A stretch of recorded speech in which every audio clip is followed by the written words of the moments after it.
Hey y'all, I'm Andy. Welcome back to my channel. In today's video, I'm going to be going over socialization and why it's so important. I hope that by the end of this video, I'm able to convince you about the immense value that socialization has and encourage you to want to better your own social skills and invest more in creating relationships.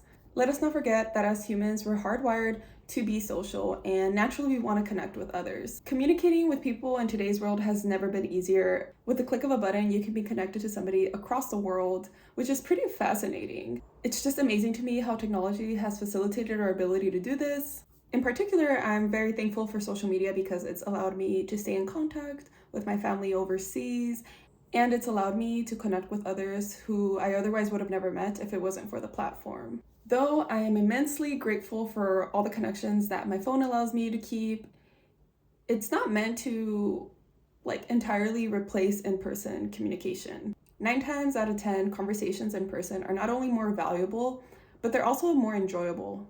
I think in this generation specifically, we're also accustomed to our phones and having them and having that instant communication to others. But what we don't realize is that phones haven't been around for a long time. This relatively new ability to be able to connect with others instantly and across the world is still something our brains are comprehending. Initially, our brains were designed to connect with others verbally and physically, not through text messaging specifically, even though I love sending text messages. Even though text messaging is super convenient, it's still something our brains are getting accustomed to. I would need to do some research on this, but I wonder if our brains actually process conversations, for instance, like on iMessage, as actually connecting with others, like fulfilling that need to want to connect with others, or if it doesn't see it that way. And maybe that's why a lot of people have feelings of loneliness. I also think about this in the context of social media, how people are always connecting with each other, but a majority of the people actually feel really lonely even though they're constantly connecting with other people. So I wonder if it's because it's all happening online and not in person or verbally. I don't know. These are just some thoughts. Overall, I think the most valuable form of communication is definitely in person.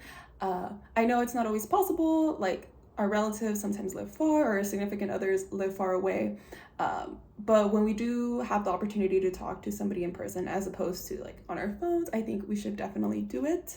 I also think that as a consequence of constantly connecting with others online, we've kind of become antisocial, or I think it's better said, we're not as social as we could be, lacking the ability to be able to converse with people, or just not making an effort to want to converse with other people.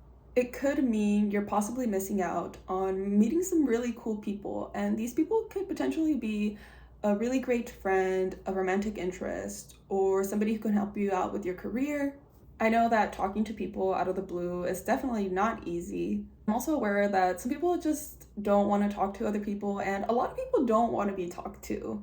Others just feel comfortable speaking online, which is also completely fine. A simple way to kind of get comfortable with talking to other people is sparking conversations with strangers, just because you don't know anything to them, they don't know your life, so it can be much easier to approach them, I feel. Maybe sparking a conversation at a coffee shop with the barista, at the gym, or just anywhere you go daily. At this point, you might be wondering if socializing is worth all this trouble, and I'm here to tell you it is, and it can make you feel so good in many different ways. One point that I want to reiterate again is by not socializing, you can miss out on meeting some really cool people. That on its own is a really big reason as to why you should socialize. Honestly, one of the major reasons I try to be social is because it genuinely makes me feel really good. I don't know when the idea of talking to strangers became an absurd one. I think about the times that I've been in really close contact with others, like in a plane or a train, or even at the library, and how I've wanted to talk to them, but I just feel like it's embarrassing, or I don't want to bother them. And sometimes, don't get me wrong, you are bothering them, but I feel like you should be able to determine whether or not you're bothering them, if they're busy doing something. But nevertheless, I didn't take action and I regret it. So being social, here's another point actually, can help you live your life with less regrets. I also think about when I'm using the stairs or I'm walking on the sidewalk and somebody's carrying something really heavy and they're taking up a lot of space. But because they don't want to speak to me, they just kind of almost hit me with whatever they're carrying because they don't want to say excuse me.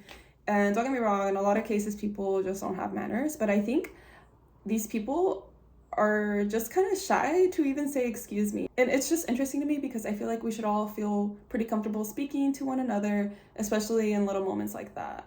With all that said, I know we're not all extroverts, but I do want you to ask yourself if you have a little bit more room to make a bigger effort to connect with others. I really hope I was able to come across the way I wanted to in this video, and I just truly believe that improving your social skills will help you have a more joyful and an overall more fulfilling life. That wraps up my video. Thanks for watching. Bye.